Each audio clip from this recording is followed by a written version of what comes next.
So 16 teams in the Big 12. This is the 5th schedule that we're looking at, Craig.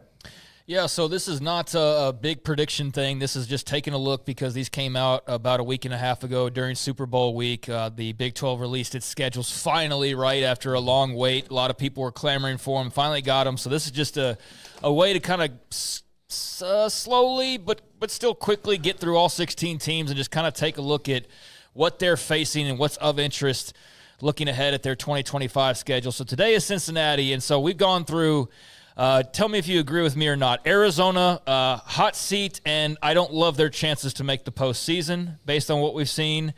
Arizona State, Big 12 contender, should be in a similar place to last year. I don't know about the playoff. BYU, same thing, should feel like they should be in the 9-10 win, if not more, category. And then Baylor, I think, also a team that feels like they should be there fighting for 9-10 wins and playing for a conference championship. So I think we've taken a look at 3 teams who, even with their schedules, feel like they've got great shots to win the league and maybe make the playoff. And then I think you've got Arizona, who's just a big old question mark and might be looking for a new coach. And I don't know that their schedule is going to change that. So now it is time for the Cincinnati Bearcats, who had a tumultuous at times 2024, finished 3-6 in the Big 12 a year ago and 5-7 overall, so falling just short of making a bowl game. Obviously now a lot of pressure on Scott Satterfield to go and to win this year, or else they might be looking at a coaching change themselves and joining Arizona potentially in that market. And let not forget with them, not that 2024 has a bearing on 2025, but this was a team that part of the reason why he's on the hot seat was because they had to only win one single game with 5 weeks to go to make a bowl game, and went 0 for 5 down the stretch.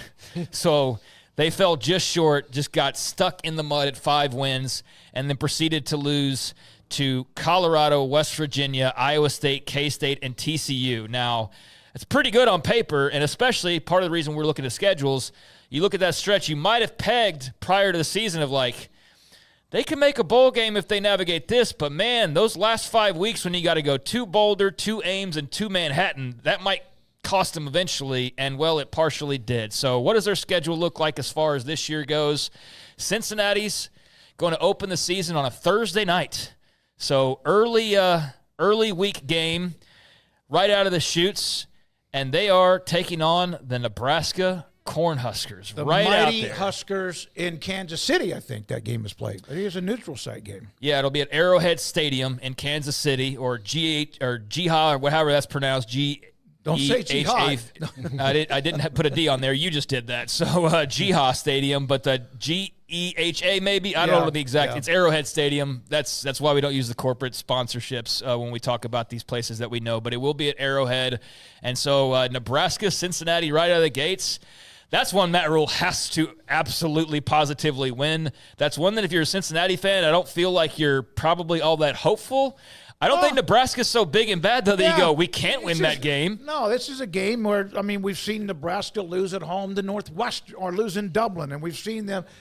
You know, they had their best win last year probably was early on against Colorado, because they dominated Dion and them. This is a game that you have to win this game if you're going to win 8 or 9 games. If you're Nebraska, if you're Cincinnati and going to be bowl eligible, win this one, and you're going to put yourself in a position, because this is a game that a lot of people probably you'll be like a 3 to 5 point underdog. It's a big splash opportunity right out of the chutes for them. Yep. What's up? We outside. Having fun doing what I want, cause you know the sun beating down kinda like a drum. Look how I do it. Look how I do it. Another beautiful day out there, folks, so get out there, but don't forget your sunscreen, UV and I just wanna have a good time. It's all on me, pleasure's mine. The weatherman said it's the right time, so we gon' get it jumping till the night time. We gon' get it. We gon' get it. We gon' get it. We gon' get it. We outside. Yeah, I might just take a dive with it, feel alive with it, ride with it, cause I'm fly with it. Loud with the trouble, loud with the bass. No cloud.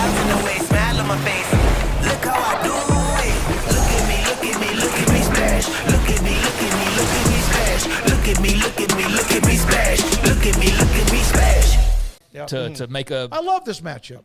to make a big splash and maybe set the tone for what follows after that. So Nebraska right out of the gates, that's one of the more notable non-conference matchups. Then they will take on Bowling Green at home in Cincinnati. Luckily for them, no Harold Fannin. He's gone now, Harold Fannin Jr., so they don't have to worry about him. 1,000 of his catches. Yeah, they don't have to worry about covering him, but they will take on Bowling Green and then Northwestern State before they get their first bye, which will coincide with the end of the non-conference schedule. So they have a pretty early bye there on September the 20th, but you do have Thursday, Nebraska, Bowling Green, Northwestern State at home.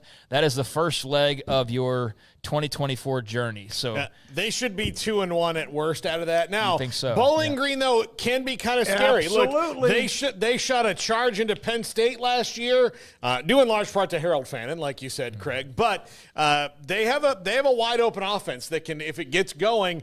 And again, year to year, when you look at, especially every team, but G5 teams, you can kind of be a G5 team that benefited from the transfer portal, where you get some of those guys that move through on their way, or you can be a G5 team that had a great year and then all of a sudden you're feasted on the portal. Bowling Green, kind of net zero on that, but even still. Okay, they lost to Penn State by 7 and at A&M too by 6. They're not a gimme. No. They're a MAC. They could be a problem. But that's you better win that game if you're Scott Satterfield. Yeah, no. That is. But, that's not easy. So Nebraska, then Bowling Green, Northwestern State, that closes out their first chapter. So they have that early bye week, which it'll be interesting to see, whether that's an anything or if it's a positive, a negative, I don't know. But they get back to it after that first open week, and they start Big 12 play on September the 27th at Kansas. So the Jayhawks up first, then home versus Iowa State, home versus UCF. Oh, my God. Look at the way they spelled UCF. Central Florida. Remember I said that back when they first that's now UCF has to beat them by 30 to prove a point and get their name correct. The Knights media mafia or Twitter mafia will lose their mind. I'm sure they'll start calling them Cincinnati or something like that. You know?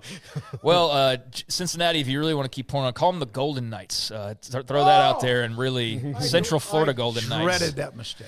So UCF at home, so back-to-back home games there, and then at Oklahoma State, then versus Baylor, then at Utah. That is the second stretch. So I just named a bunch of games right there, guys. That second stretch because they have that early bye week. So you have consecutive games. 6 consecutive conference games without a break, including road trips to Lawrence, Kansas, to Stillwater, Oklahoma, and to Salt Lake City, Utah. And your home games, Iowa State, UCF, and Baylor. So, I mean, I think Kansas you expect to be solid. Iowa State, obviously solid. UCF's a mystery. Oklahoma State, you'd think would be better, but I know Paul feels like they're going to be pretty much where they were, so who knows there. Baylor we expect will be good, and Utah we all expect will be better, much improved from last year, and that's at Utah. So that's a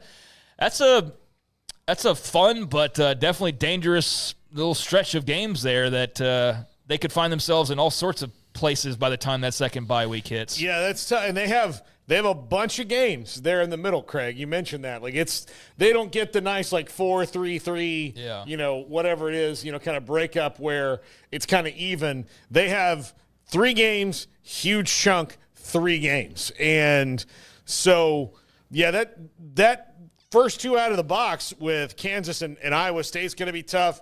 UCF is a total wild card.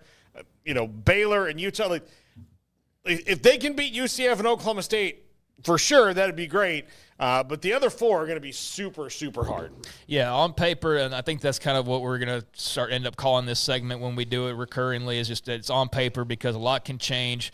Now, I should mention, we go this far, Cincinnati's obviously going to lose a great player like a Corey Kiner, but you got the head of the snake back in Brendan Sorsby, and that was a guy who you thought maybe he goes in the transfer portal and ends up somewhere else. He had an up-and-down year, but overall I think a very solid year, definitely a good player, a Texas guy, so we paid even closer attention to him. So I think you feel good about who you have as the trigger man, but that is going to be a tough little 6-game stretch there in the middle for Cincinnati.